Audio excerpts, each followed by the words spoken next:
All right, howdy folks. Welcome back to the Professor Carbon page. What we're going to go through in this video is just a really quick discussion about a number of reactions that ketones can undergo.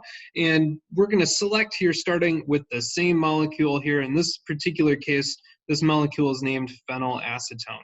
And so please, like with all these other videos, take a second, go through this all on your own instead of just listening to my answers. And so I'm going to encourage you to pause the video right now.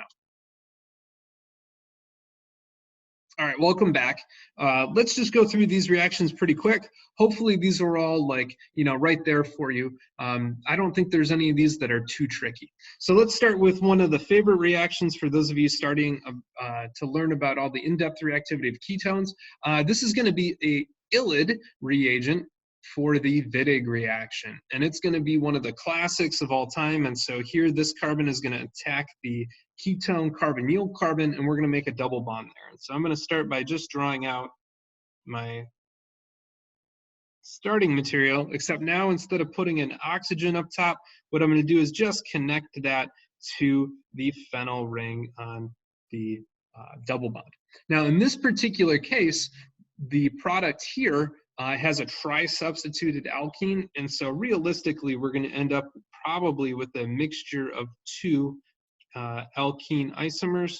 Now in my class, I typically would not grade it incorrect if somebody overlooked that, but it might be a good idea just to point out that it's possible to get a mixture of both the E and Z alkene isomer from this particular Wittig reaction. Next one here, so we got some H+, and again, it's improper to have H+ in a vacuum. It always needs to be partnered with something, but when I see H+ on a reagent like this, I immediately think about sulfuric acid or the aqueous soluble version, organic soluble version of sulfuric acid, tosic acid. And so for those of you that might have forgotten, tosic acid looks something like this in terms of its structure. And it's a very common kind of organic chemistry equivalent of sulfuric acid. All right, and from here then, the diol is going to be one of our classic groups, so ethylene glycol, to make a protecting group. And so we're going to make an acetal from that ketone. Big fan of the glycol acetal.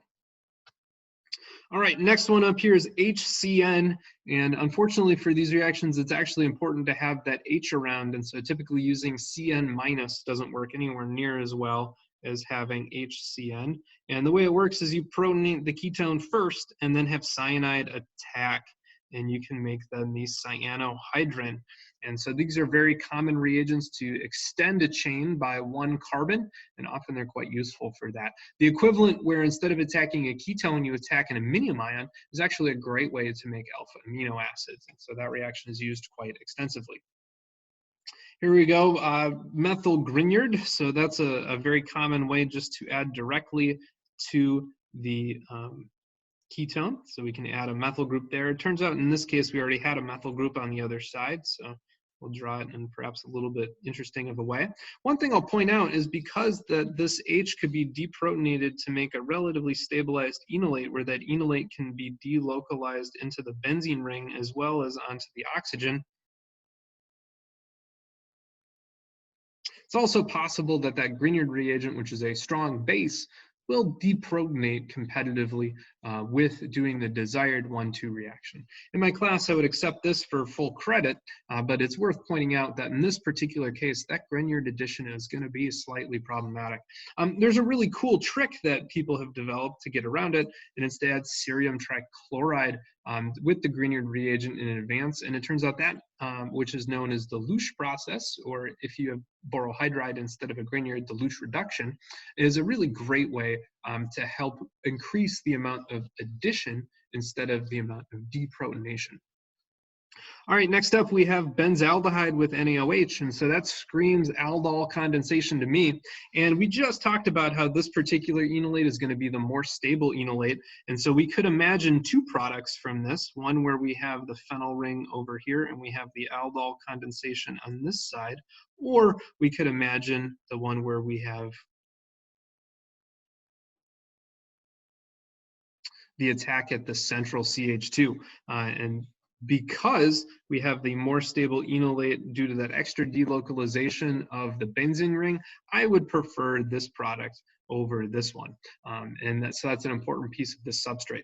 Now, just like over on this Wittig reaction, we've made a new tri-substituted alkene, and so I'm gonna add a squiggle there to indicate that we'll probably have a mixture of both the E and the Z isomer in this particular product. So with that, hopefully you've enjoyed this quick discussion about some reactions that this particular ketone phenylacetone can undergo. And so please do subscribe to the YouTube channel, follow us. And as a quick reminder, you can see the chapter or the functional groups that we'll be discussing and then what kind of reaction it is. So we've color-coded all the thumbnail slides on these videos to make it easy for you to find the content that you'd like. And if you'd like access to the PDFs, both in the blank or filled out version, you can snag those off the Patreon webpage. So give us a like, share with a friend, and thank you for watching.